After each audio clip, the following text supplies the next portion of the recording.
नमस्कार दोस्तों, महात्मा जी इलेक्ट्रॉनिक्स में आपका एक बार फिर से स्वागत है। तो दोस्तों आज की वीडियो में बात करेंगे ये जो डीटीएच के पावर सप्लाई होता है इसमें सबसे ज़्यादा फॉल्ट्स कौन से सेक्शन में आता है। तो यहाँ पर देख सकते हैं ये जो ट्रांसफार्मर लगा हुआ है, इस ट्रांसफार्मर के जो लेफ्ट साइड है ये हमारा प्राइमरी सेक्शन है और ट्रांसफार्मर की जो राइट साइड है ये हमारा सेकेंडरी सेक्शन है।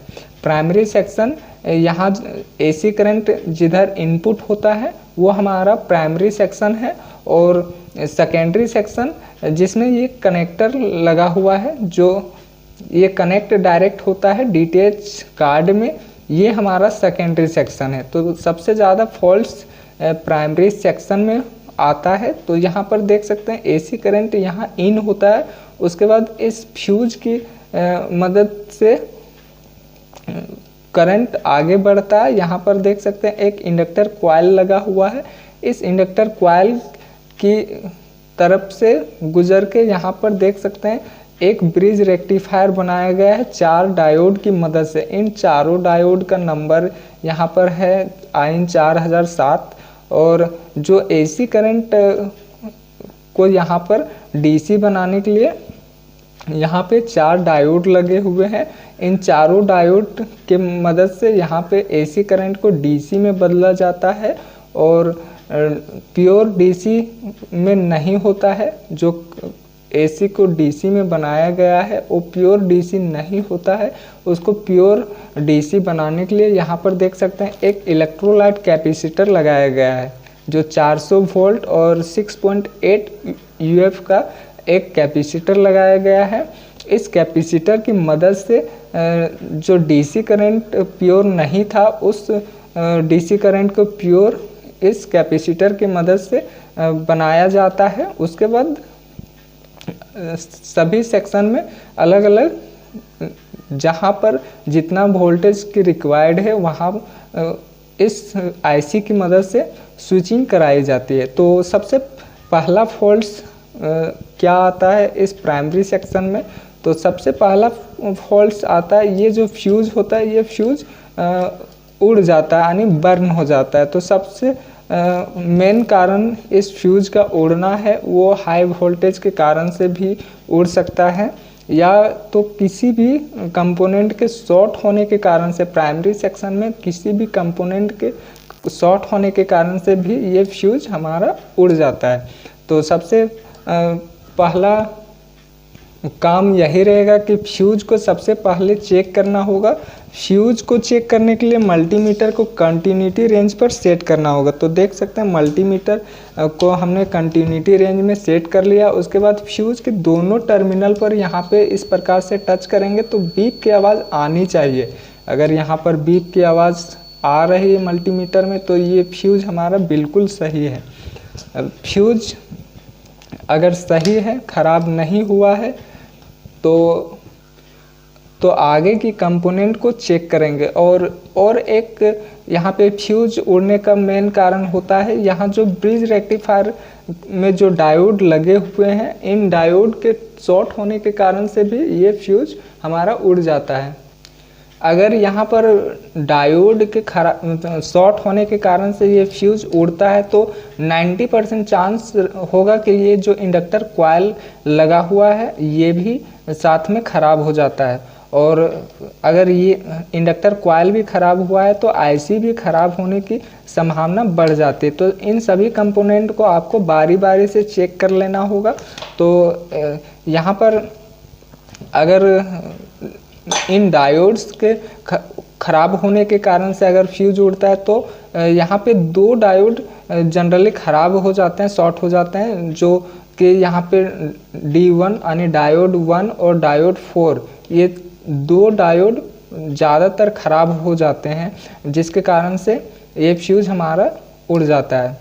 उसके बाद यहाँ पे इंडक्टर कॉइल जो लगी हुई है ये भी ख़राब होने के कारण से ये फ्यूज हमारा ख़राब हो जाता है। तो डायोड को कैसे चेक करेंगे, तो डायोड को भी सेम वैसा ही चेक करना है। बजर की रेंज में मल्टीमीटर को रखना है। उसके बाद मल्टीमीटर के दोनों प्रोब को आपको डायोड के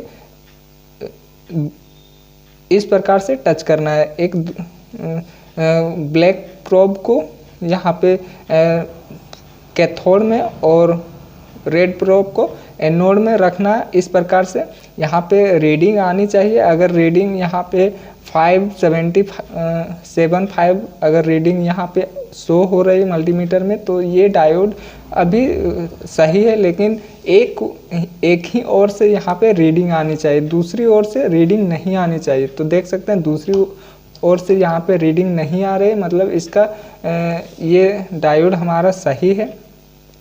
इसी प्रकार सभी डायोड को बारी बारी से चेक कर लेंगे। डायोड में हमेशा एक ही साइड से रीडिंग आनी चाहिए, दूसरी साइड से रीडिंग नहीं आनी चाहिए, और ना ही बीप की आवाज़ आनी चाहिए।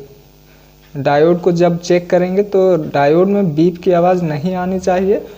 अगर बीप की आवाज़ आती है तो वो डायोड हमारा शॉर्ट होगा, या तो दोनों तरफ से रीडिंग आती है तो वो भी डायोड हमारा ख़राब माना जाएगा। तो यहाँ पर सभी डायोड सही हैं, सभी डायोड में एक ही ओर से यहाँ पे रीडिंग आ रहा है, तो ये डायोड हमारा सही है।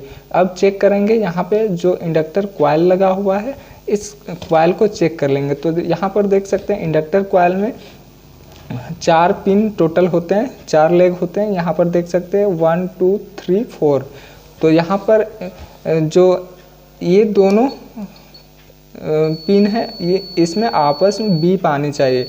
अगर इस प्रकार से बीप आती है तो ये इंडक्टर कॉइल, एक साइड की कॉइल ये हमारी सही है। अब दूसरे पॉइंट्स को जब चेक करेंगे तो दूसरे तरफ भी इस प्रकार से बीप की आवाज़ आनी चाहिए। अगर इस तरह बीप की आवाज़ आती है तो ये हमारा इंडक्टर कॉइल सही है। इस प्रकार से चेक करेंगे तो यहाँ पे कुछ कंटिन्यूटी नहीं आनी चाहिए। अगर इस प्रकार से कंटिन्यूटी आती है तो ये हमारा ख़राब होगा। तो जब भी आप चेक करेंगे इंडक्टर कॉइल को तो इस प्रकार से चेक करेंगे। यहाँ पर देख सकते हैं इस पॉइंट को और इस पॉइंट को अगर चेक करेंगे तो यहाँ बीप की आवाज़ बिल्कुल आनी चाहिए, तभी ये हमारा इंडक्टर कॉइल ख़राब होगा, सही होगा। इस प्रकार से चेक करेंगे, अगर बीप की आवाज़ आती है तो ये हमारा सही होगा। अब अगला चेक करना है, यहाँ पर देख सकते हैं एक इलेक्ट्रोलाइट कैपेसिटर लगा हुआ है। इसको मैनुअली आपको देख लेना, ये फूला हुआ तो नहीं है। अगर फूला हुआ है तो आप इसको रिप्लेस कर देंगे, या तो आप ऐसे चेक करेंगे। यहाँ पर देख सकते हैं इलेक्ट्रोलाइट कैपेसिटर की पॉइंट्स को चेक करेंगे तो यहाँ पे बीप की आवाज़ नहीं आनी चाहिए। अगर बीप की आवाज़ आती है तो ये हमारा शॉर्ट माना जाएगा, ये ख़राब माना जाएगा। तो इस प्रकार से यहाँ इस कैपेसिटर में बीप की आवाज़ नहीं आनी चाहिए।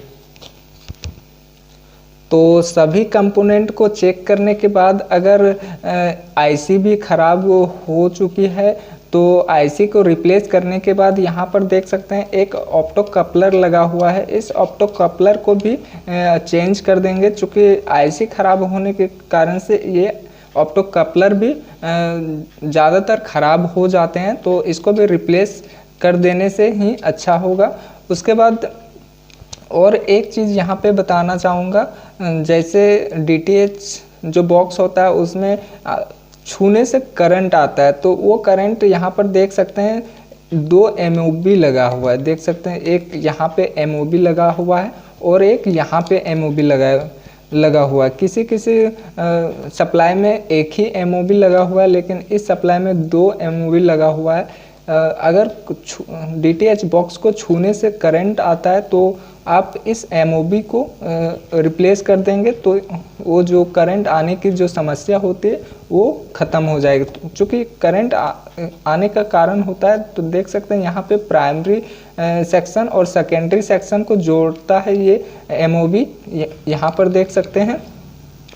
और दूसरी तरफ भी यहाँ पे देखेंगे तो ये भी प्राइमरी सेक्शन को सेकेंडरी सेक्शन से जोड़ता है। इसलिए ये जो एमओबी ख़राब हो जाता है, अंदर से लीक हो जाता है, तो डीटीएच बॉक्स में करंट आने की समस्या बन जाती है। तो इस प्रकार से इस एमओबी को रिप्लेस कर देने से ये समस्या समाप्त हो जाती है।